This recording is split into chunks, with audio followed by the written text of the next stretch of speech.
Welcome to Sensible Truth, where we examine the ideas that shape our lives, our families, our communities, and our nation. Here we believe the truth that matters. Faith matters. Freedom matters. And perhaps most importantly, what we believe determines how we live. Welcome to Sensible Truth, where truth, faith, and freedom drive our discussions. So today I want to begin with a question that sounds pretty simple, but may be one of the most important questions we can ask ourselves. Are you ready? Here's the question. What is your master? What is your master? More than 2,000 years ago, the Roman philosopher Seneca wrote something remarkably relevant to his world and to our world today. Quote, "One is a slave to lust, another to greed, another to ambition, and all men are slaves to fear." Unquote. But that's okay for a minute. Seneca's statement is a penetrating examination of human bondage, not bondage imposed by chains, not bondage created by the desires and fears within the human heart.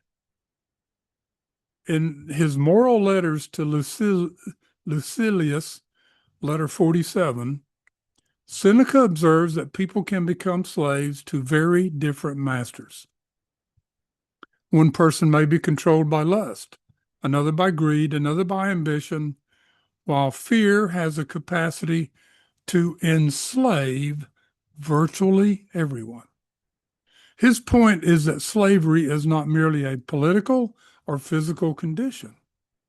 A person may possess complete outward freedom and yet be inwardly dominated by an appetite, desire, insecurity, or fear that dictates his choices. And the image accompanying the quotation captures this idea powerfully. The person standing in the center appears physically unchained, yet the chains connect him to the very things that promise satisfaction, pleasure, possession, status, and security. The tragedy is that what appears to offer freedom can actually become a prison. Think about that for a moment.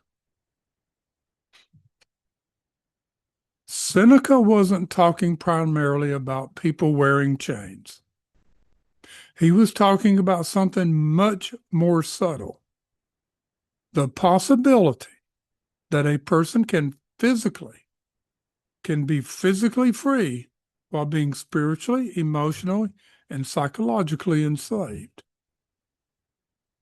Now, we see that in our modern world every day.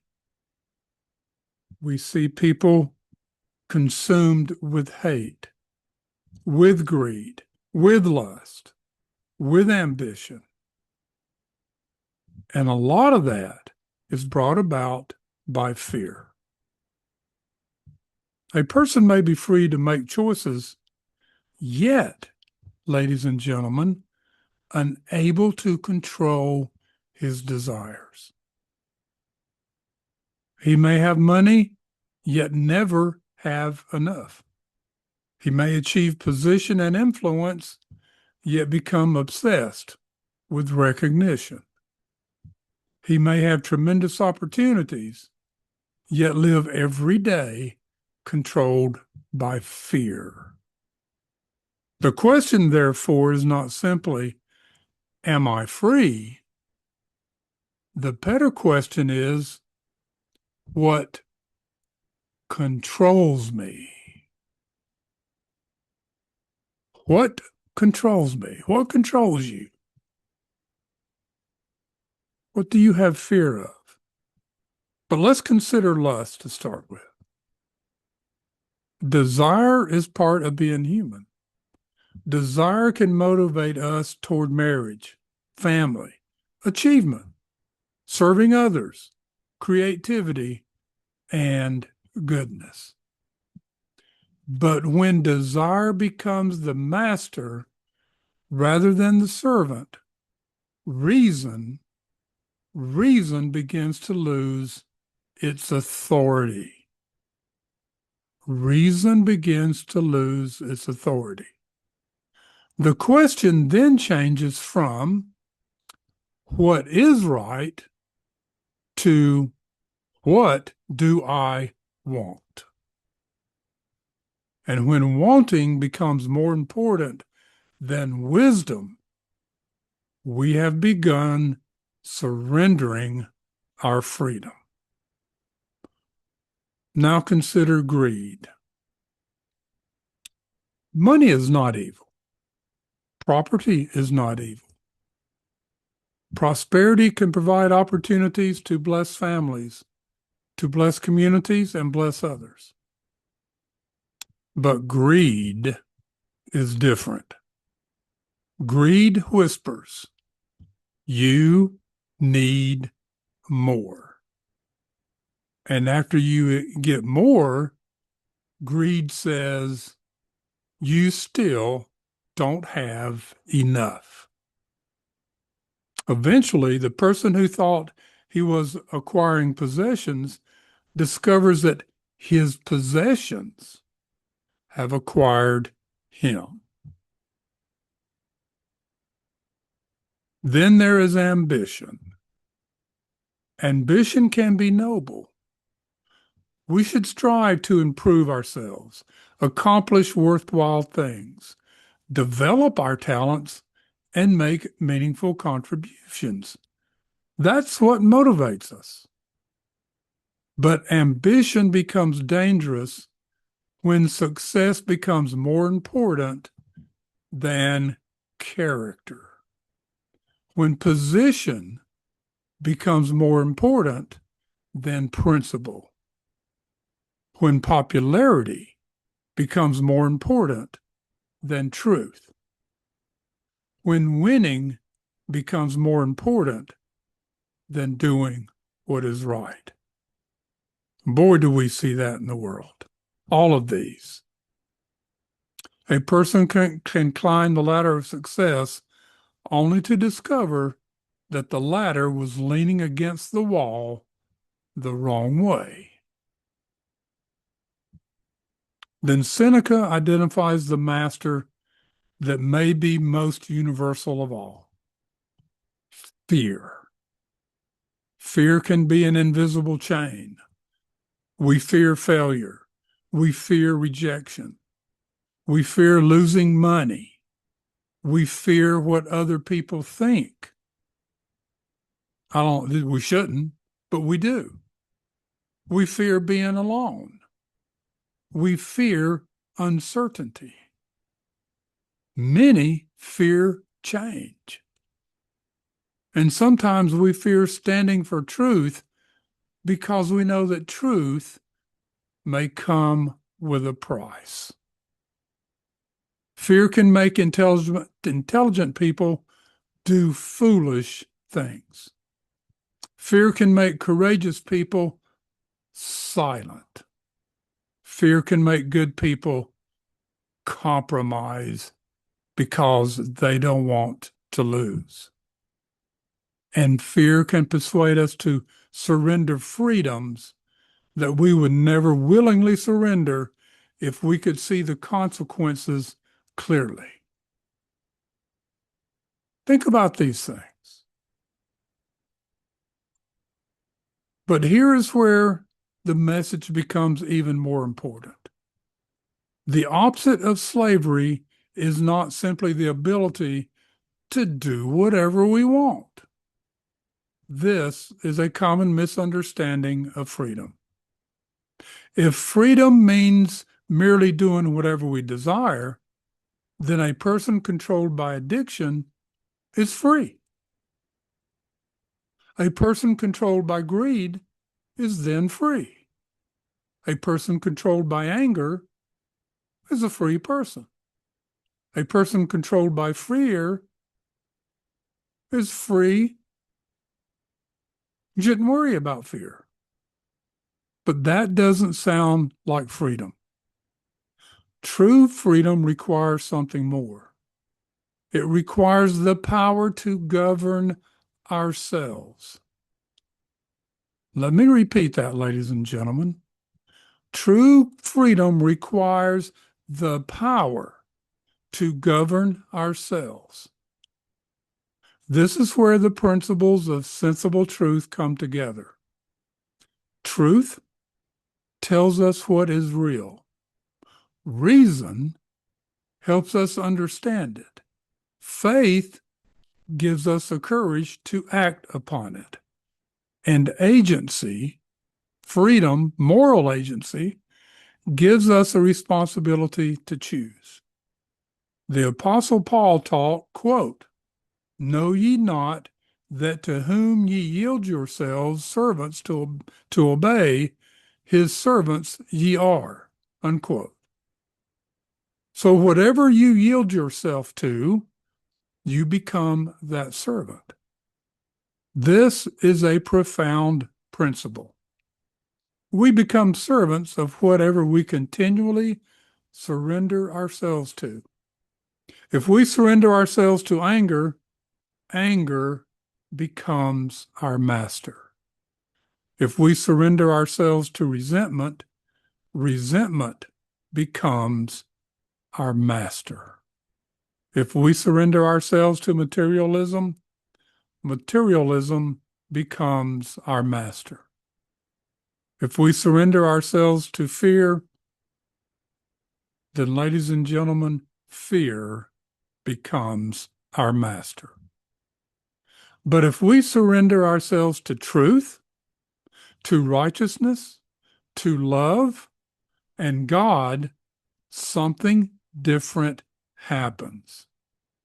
We don't become less free. Ladies and gentlemen, we become more free.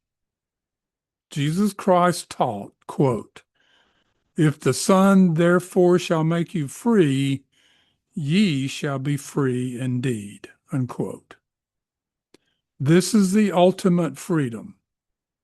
Not freedom from responsibility, freedom through responsibility. Not freedom from truth, but freedom through truth. Not freedom from God, freedom through God. Now, I don't know how we become free from God anyway. We're going to have to answer to Him eventually. So perhaps today we should each conduct a personal inventory. Ask yourself, what has the greatest influence over my decisions? Who am I making my decisions to please? What am I making my decisions to please? What am I unwilling to give up? There's another way to ask that question. What is my favorite sin I'm unwilling to give up? What can make me compromise my principles?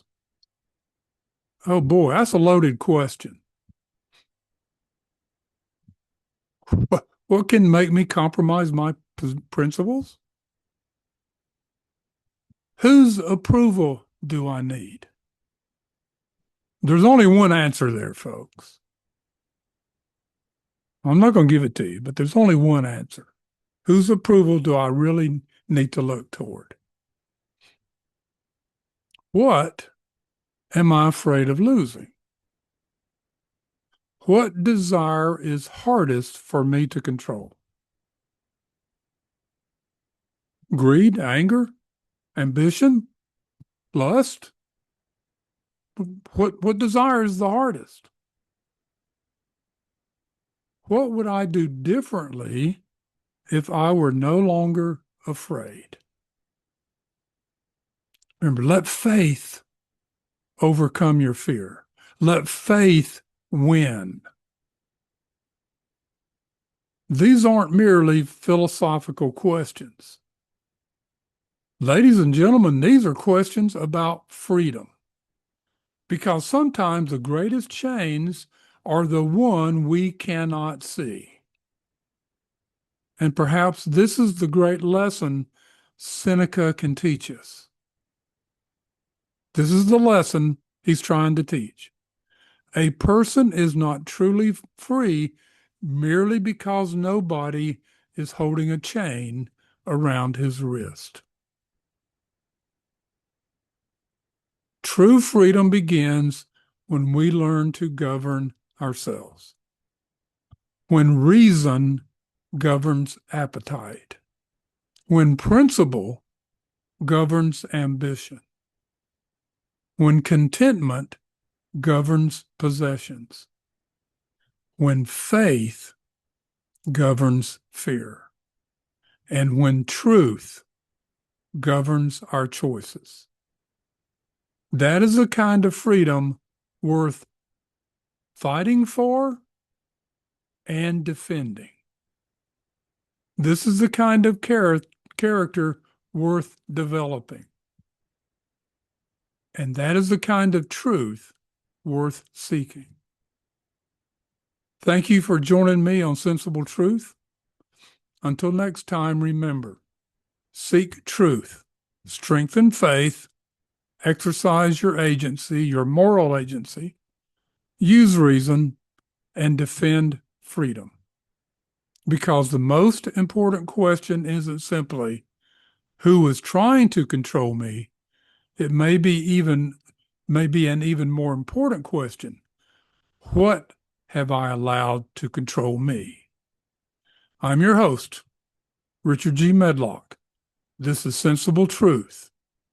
Truth, faith, freedom. Goodbye, ladies and gentlemen. May God bless you, and may God bless America.